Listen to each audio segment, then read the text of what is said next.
I want to hold you every day so that I can fall in your love arms. It's not easy, darling. You've made me lose my mind. It's not easy.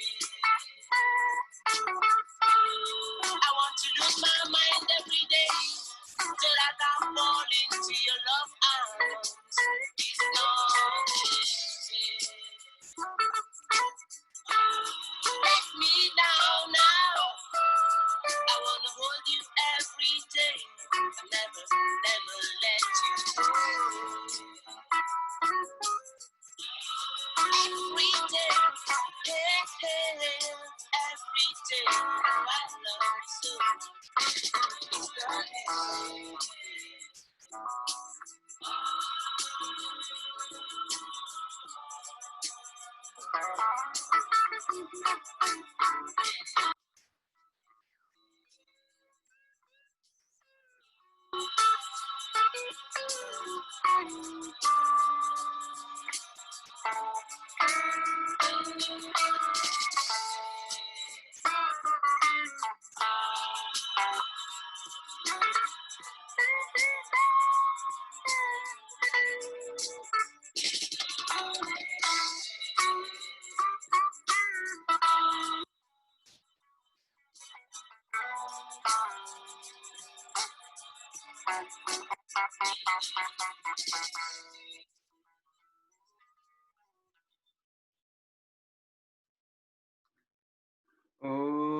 Ok, bonjour, rebonjour à tous, vu que on s'est déjà vu ce matin si je me trompe pas. Donc ça c'est le cours du jeudi après-midi. Ah ben non, ce matin vous avez eu le petit devoir donc de la partie 3 que vous avez donc dû tous remettre auprès de la préfecture. Hein. C'est une obligation puisque comme ça je pourrai les évaluer et les corriger.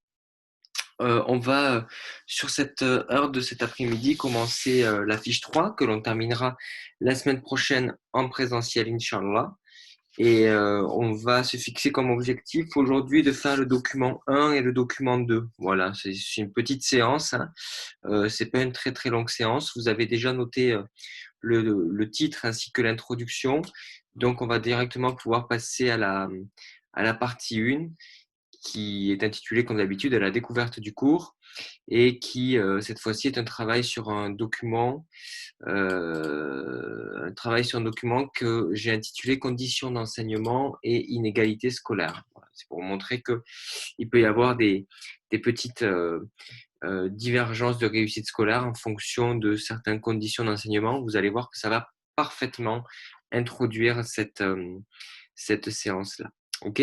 Alors, je vais vous laisser une petite minute pour que vous puissiez prendre connaissance du document, donc à la fois du petit texte, du tableau et du graphique. D'accord. Vous avez 3 documents en un. Ils sont petits les 3, mais ça fait quand même 3 documents en un.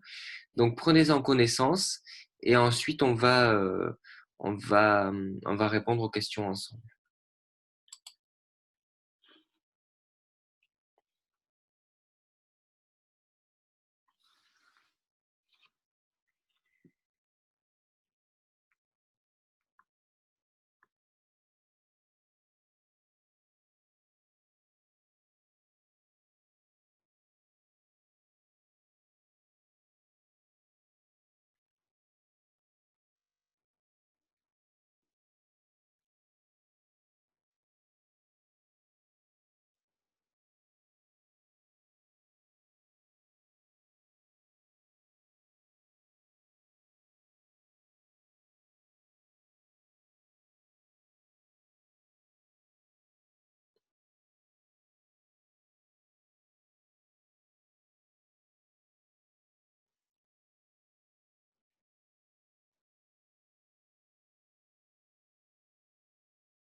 Voilà, donc on a ici donc un texte qui nous présente des données factuelles, hein. Donc on est sur 3 documents factuels. Donc un texte qui nous présente des données factuelles, une enquête de Piketty et de Baldener.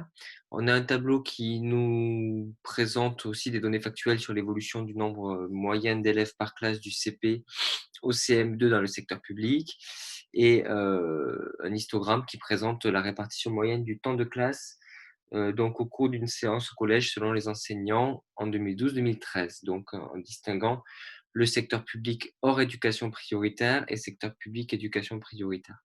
Alors déjà, peut-être qu'en premier lieu, comme vous êtes peut-être un petit peu étranger à tout ça, il serait de bon ton de définir ce que l'on appelle l'éducation prioritaire.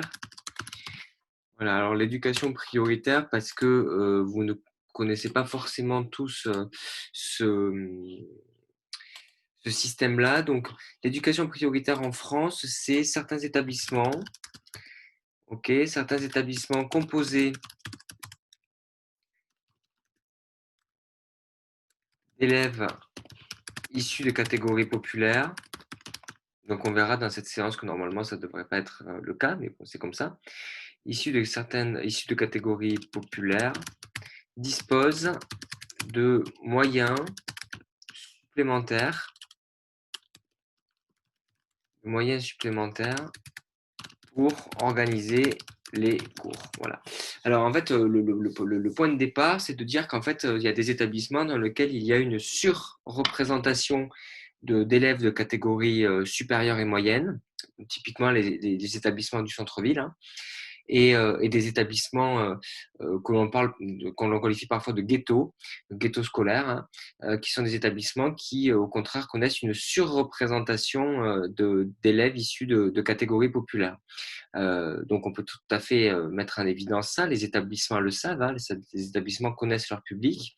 Et le fait est que les premiers ont des résultats scolaires qui sont sensiblement supérieurs aux deuxièmes. D'accord, les établissements composés d'élèves de classe supérieure et moyenne ont des résultats supérieurs aux établissements populaires, d'accord, entre guillemets.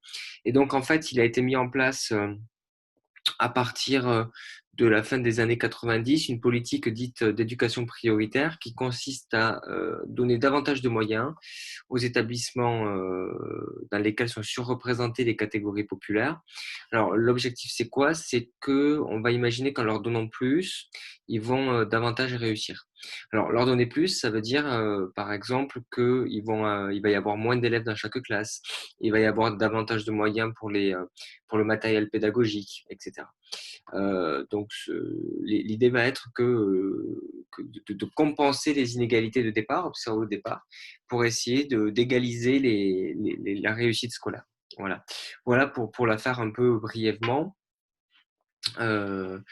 C'est ce que l'on appelle l'éducation prioritaire.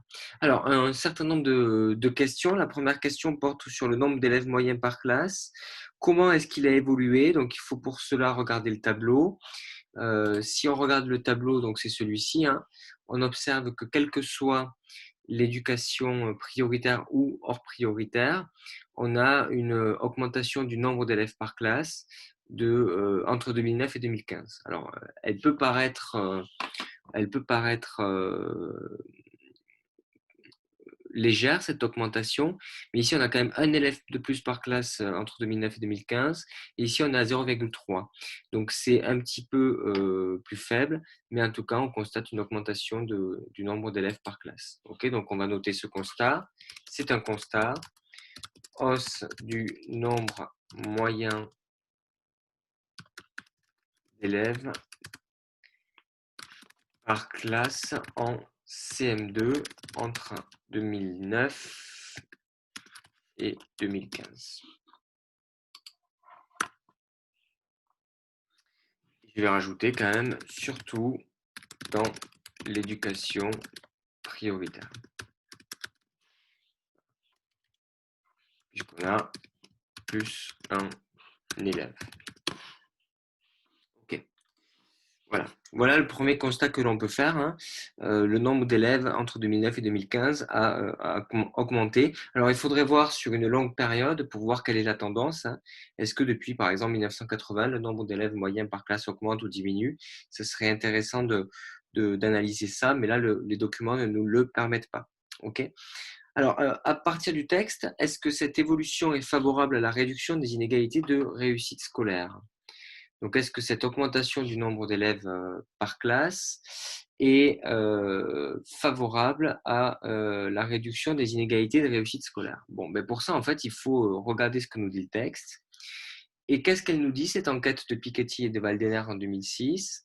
C'est une enquête qui estime les points gagnés par les élèves au test de mathématiques en début de l'année de CE2 lorsque l'on diminue, lorsque l'on fait varier le nombre des élèves qu'ils sont dans leur classe en CE1.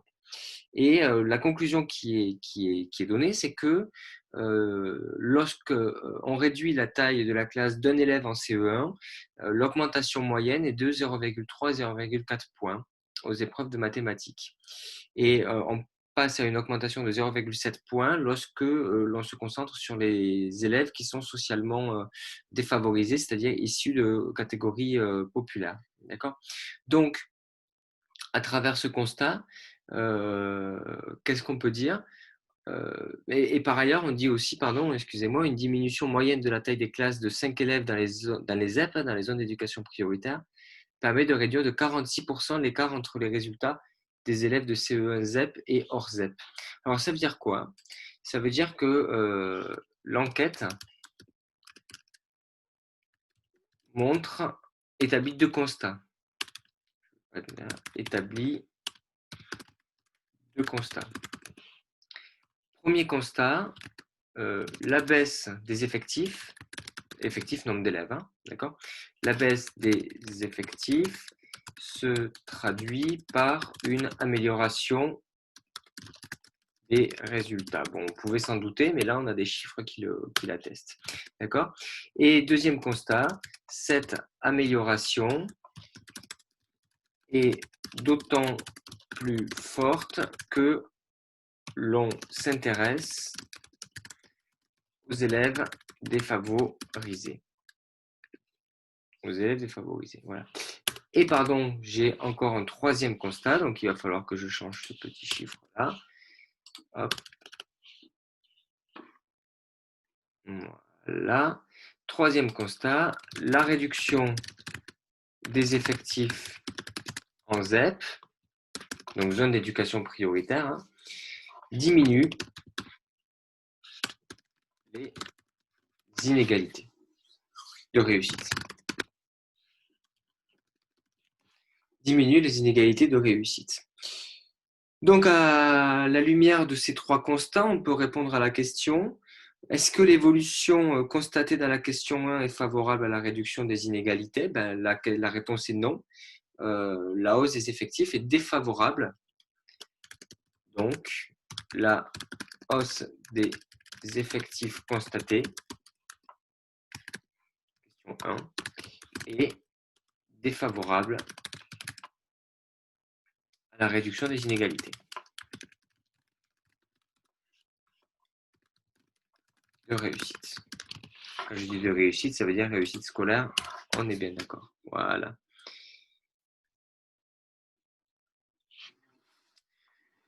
Voilà, donc la hausse des inégalités, la hausse des effectifs constatés est défavorable à la réduction des inégalités de réussite scolaire. Enfin, comparer la durée consacrée au maintien de l'ordre en classe selon que le cours a lieu ou pas en éducation prioritaire. Donc, on va revenir sur le document, c'est le troisième sous-document qui va nous intéresser ici. Donc, vous voyez, vous avez une répartition, on va dire, du temps de classe consacrée à trois types de tâches. Alors, la première tâche, c'est l'enseignement et l'apprentissage, donc que vous avez en bleu turquoise. La deuxième tâche, c'est le maintien de l'ordre en classe, que vous avez ici en jaune. Et la troisième tâche, c'est tout ce qui concerne les tâches administratives. Voilà.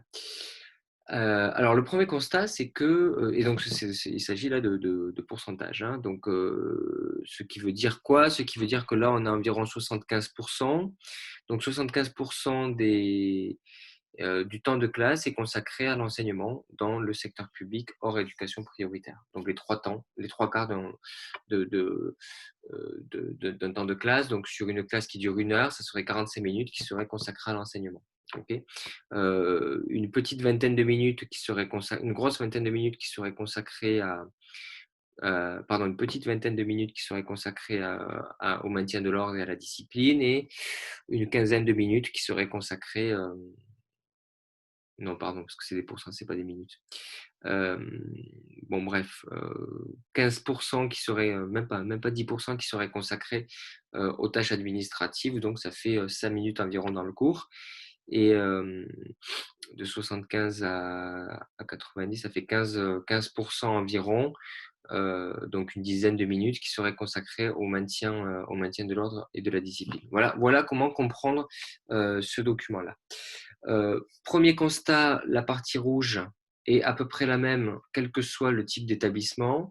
Par contre, la partie jaune, vous voyez, qui concerne le maintien de l'ordre, est plus importante dans les établissements à éducation prioritaire. D'accord? Donc, on va noter ce constat. Constat. Le temps consacré au maintien de l'ordre, discipline, est un peu plus important.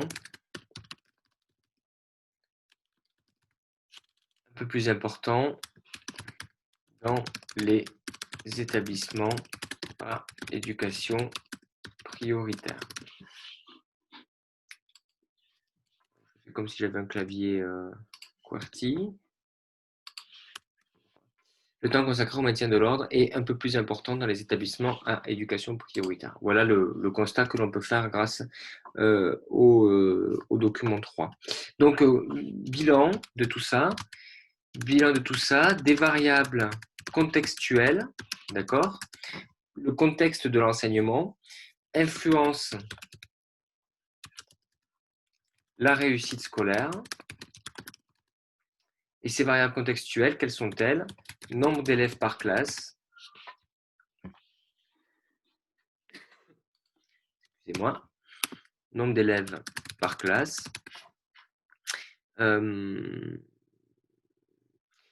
Éducation prioritaire ou non prioritaire. Donc, on voit bien à travers cette réflexion que la réussite scolaire est influencée par des variables, d'accord? Et ces variables créent, diminuent ou augmentent les inégalités entre les individus dans la réussite scolaire. Voilà pour le document 1. On va pouvoir passer, dès que vous aurez fini de noter, au document 2. Une petite minute pour que tout le monde puisse me rattraper.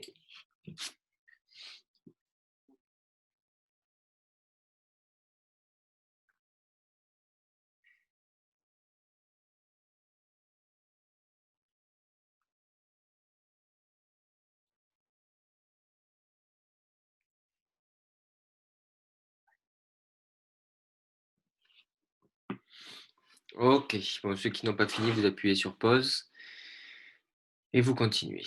Allez, on passe à la partie 2. Donc, on va traiter le document 2 comme je vous l'ai dit, et puis on s'arrêtera là. Ça sera suffisant pour cette semaine-là. Alors, le document 2, il porte sur ce qu'on appelle l'effet maître et puis l'effet établissement. Donc, on va voir quelle est la différence entre les deux. Donc, je vous propose de prendre connaissance du texte. Pour cela, vous appuyez sur pause. Comme ça, vous prenez connaissance du texte. Et moi, je vais automatiquement passer à la correction. D'accord? Alors, je passe à la correction, comme indiqué. Donc, dans ce texte, il s'agit de distinguer deux effets qui sont sociologiquement intéressants pour expliquer les différences de réussite scolaire. C'est l'effet maître et l'effet établissement. Donc, par maître, on entend enseignant, hein, l'effet enseignant, et l'effet établissement. Donc, d'abord, il s'agit de distinguer les deux. Alors, qu'est-ce que l'effet maître? Hop, là, copier-coller, voilà.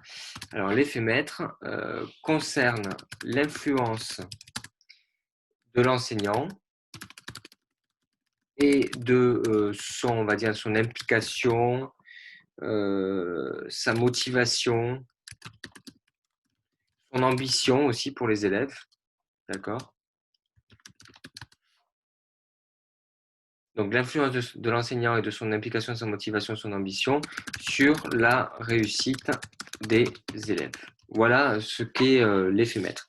Et en fait, toute chose égale par ailleurs, donc on va le dire comme ça, hein, puisque c'est un effet, toute chose égale par ailleurs, avoir un enseignant différent peut expliquer une réussite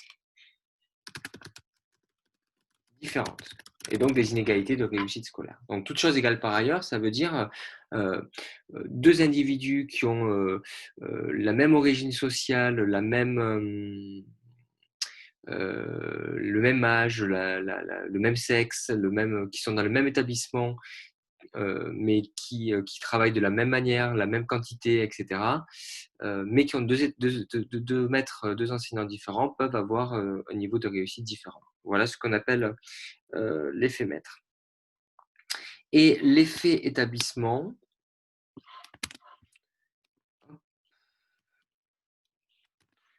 alors l'effet établissement ne concerne pas l'influence du maître sur la réussite scolaire, mais plutôt l'influence de l'établissement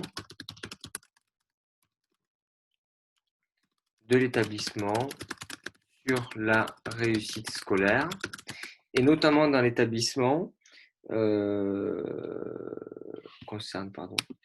et notamment dans l'établissement, le degré de responsabilisation des élèves, on nous dit dans le texte, l'engagement des élèves dans les tâches, décidément,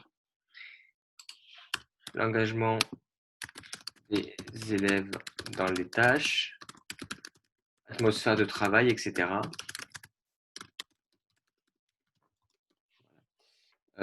Donc, concerne l'influence de l'établissement sur la réussite scolaire. Voilà, atmosphère de travail. J'ai mis un H en trop. Voilà.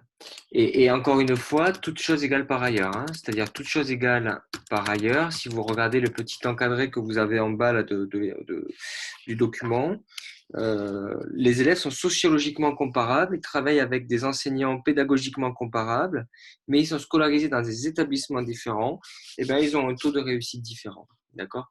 Toute chose égale par ailleurs, c'est-à-dire sociologiquement comparable, pédagogie des enseignants comparables, etc. Okay. Donc voilà deux effets qui vont influencer la réussite scolaire. Si vous suivez le texte, on nous explique que l'un de ces deux effets est plus marqué. Alors, il nous explique un certain nombre de choses. On nous dit déjà que l'un de ces deux effets a davantage d'influence que l'autre. Donc, si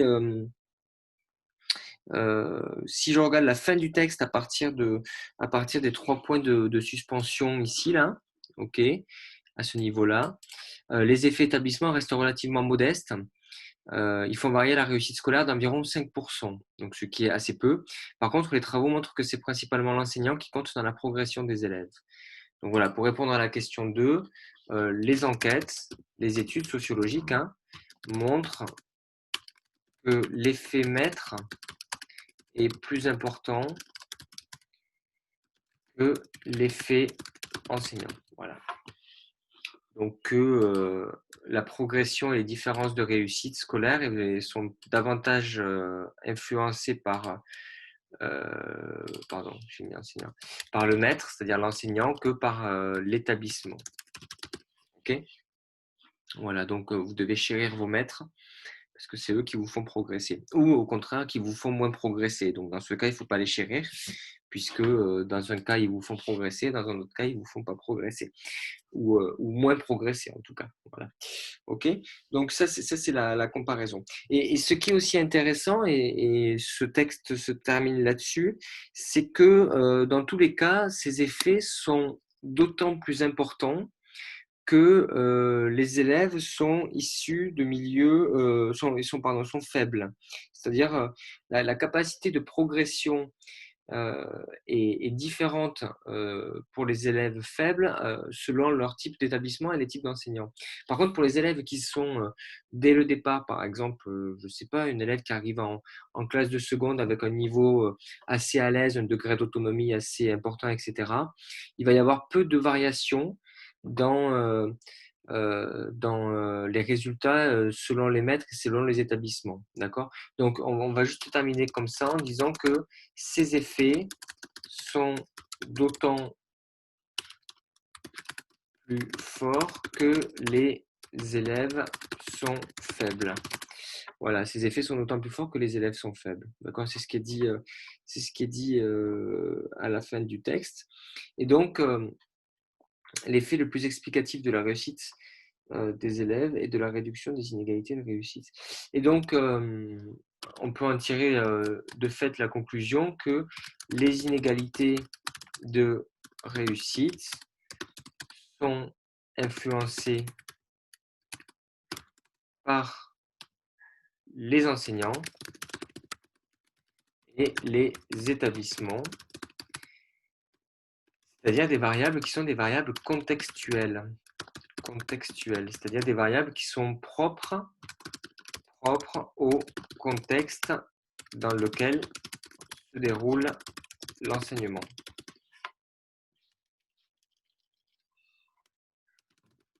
Voilà, une variable contextuelle donc. Ok, donc on a un premier élément, des premiers éléments d'explication, ça il y en a deux en un, là, des inégalités de réussite scolaire, l'effet maître et puis l'effet établissement. Voilà. Voilà pour ce premier jet d'informations. Donc, première variable explicative des inégalités de réussite scolaire. Il en reste un certain nombre que l'on verra la semaine prochaine. On va juste faire un petit tableau, un exercice qui est situé sur la page 9 pour conclure ça. Et puis, on va en rester là pour aujourd'hui. Il nous restera le document 3, 4, 5, 6 et 7. Donc, ça nous fait quand même un certain nombre de documents, et 8 et 9, oui, un certain nombre de documents à travailler la semaine prochaine pour expliquer les différences de réussite scolaire. Et il faudra terminer ce travail par une petite infographie ou une carte mentale parce qu'il y aura beaucoup d'éléments d'explication différents et ça sera bon de les représenter graphiquement. Ok. Alors, on va se terminer en étudiant ce tableau. D'accord, donc je vous laisse prendre connaissance de ce tableau. Il faut à chaque fois insérer le signe plus ou le signe moins selon que la situation décrite se traduit par plus ou moins d'inégalités. D'accord, donc si il y a plus d'inégalités, vous mettez le signe plus, et s'il y a moins d'inégalités, ben, vous mettez le signe moins s'il vous paraît y avoir moins d'inégalités. Voilà, donc je vous laisse y réfléchir et on met en commun dans une petite minute.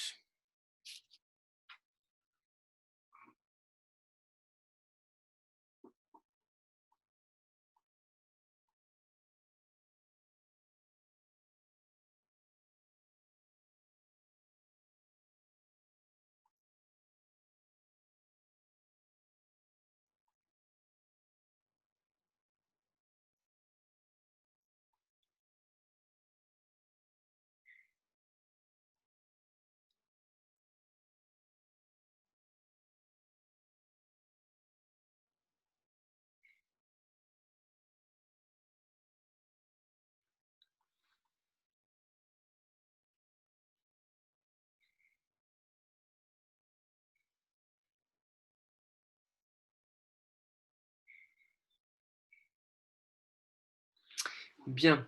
Alors, d'après mes calculs, on a 2 moins et 2 plus, d'accord? Donc en Suède, on compte en moyenne un enseignant pour 6 élèves en maternelle et un enseignant pour 12 en primaire. Il est, fort à parier que ces chiffres qui sont, assez faibles se traduiront par moins d'inégalités, hein. Le système suédois est un système d'ailleurs qui est un système, très peu inégalitaire au niveau de la réussite scolaire. Un enseignant demande maintenant à ses élèves de trouver sur internet le cours qu'ils devront lire et apprendre seuls pour le contrôle. Donc ça veut dire que les élèves sont très autonomes par rapport à la tâche qui est à effectuer. Et ce que l'on montre dans les enquêtes, c'est qu'en général, cette autonomie se traduit par davantage d'inégalités de réussite scolaire. Parce qu'entre les enfants, les élèves qui vont réussir à trouver le cours, se motiver tout seuls et de manière autonome à le travailler, à le mettre en fiche, à le mettre en perspective pour bien préparer le devoir.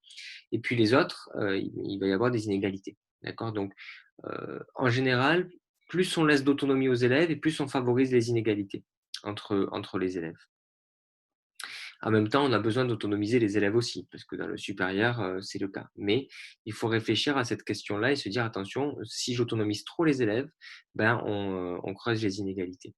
Il y a un exemple qui est assez marquant, c'est, l'année dernière pendant l'école à distance, lorsque l'on faisait cours, à distance, en fait, il y a des enquêtes qui ont montré dès le début que les inégalités allaient se creuser entre les inégalités de réussite entre les élèves, parce que les élèves étaient beaucoup plus autonomes dans, la construction de leur emploi du temps, de leur semaine et cetera, et qu'on avait un certain nombre d'élèves qui, se démotivaient, étaient perdus. Vous voyez cette sensation qu'on a besoin d'avoir quelqu'un qui soit derrière nous pour nous motiver un petit peu. Ben, donc on va dans ce sens-là, hein. Plus les élèves sont autonomes et plus les inégalités, se creusent. Un lycée met en place un système de médiation. Certains élèves servent d'intermédiaires pour dénouer les conflits. Donc on voit ici, que ça peut être, intéressant pour apaiser le climat, hein. Ça responsabilise les élèves, ça leur permet d'avoir une participation active à la vie de l'établissement, et donc ça va jouer sur, la baisse des inégalités puisque, il va y avoir une certaine cohésion qui va être, créée par, cette médiation-là. Et enfin, l'établissement scolaire crée des classes de niveau, séparant les meilleurs des moins bons élèves. Alors là, c'est, à peu près sûr que ça va augmenter les inégalités. Pourquoi? Parce que, créer des classes de niveau, ça crée des frustrations, ça crée, un sentiment de différence dès le départ, hein, et puis ça amène les individus aussi à intérioriser leur, statut. Je suis, dans la bonne classe, donc je suis bon, donc en étant bon, j'ai confiance en moi et donc je vais, devenir encore plus bon. Et puis au contraire, je suis dans une classe, faible, donc ça veut dire que je suis faible, et si je suis faible, ça va me dévaloriser et je vais avoir moins confiance en moi, moins réussir scolairement. Et puis je peux aussi, souvenez-vous ce qu'on avait vu en première l'année dernière, je peux aussi endosser le statut, le costume de l'élève qui ne réussit pas et m'y conformer. Voilà, me conformer dans ma carrière de mauvais élève, ce qui va faire des élèves de moins en moins bons et puis des élèves de plus en plus bons, donc ça va creuser les inégalités. Voilà. Voilà un petit exercice histoire de vous montrer que le climat dans lequel l'enseignement a lieu, hein, le contexte dans lequel l'enseignement a lieu, ses enseignants, ses établissements, ses classes, d'accord? Là, vous voyez qu'on parle ici à retenir d'un effet classe, d'accord? Tout ça sont vecteurs d'inégalité de réussite scolaire, d'accord? Avec, dans un certain établissement, dans une certaine classe, avec certains enseignants, on va avoir des élèves qui vont très bien réussir et d'autres qui vont réussir beaucoup moins bien dans d'autres établissements avec d'autres enseignants et dans d'autres classes. Voilà. Toutes choses égales par ailleurs. D'accord. Là, ce qui est intéressant, c'est d'essayer de mesurer les effets. Donc, sociologiquement comparable, un niveau de travail comparable, etc. Niveau de motivation comparable, etc. Voilà. Voilà. Donc, on retiendra en fait. On retiendra en fait ce bilan-là, et on termine avec ça. Bilan des variables contextuelles influencent la, ici, la réussite scolaire, l'établissement, la classe,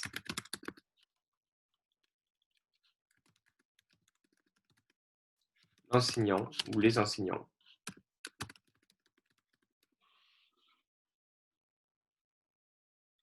Influence sur la réussite scolaire et donc les inégalités. Alors c'est important à avoir en tête parce que je vous dis toujours, hein, la sociologie peut être clinique. Quand il y a un problème, les inégalités, on peut se poser la question des causes de ce problème et c'est comme pour la maladie, hein, quand on a la cause de la maladie, on peut mieux la soigner. Quand on a la cause du problème social, on peut mieux le soigner. Donc voilà, c'est important de s'interroger sur les causes des inégalités scolaires. Et puis là, on a un premier élément d'explication avec, avec les variables contextuelles. D'accord. Effet établissement, effet classe, effet maître. OK. Si vous êtes un petit peu en retard, vous appuyez sur pause, puisque je vais arrêter le partage. Voilà, on a terminé avec cette séance de cours. La semaine prochaine, on reprendra à ce niveau-là, donc document 3, page 9.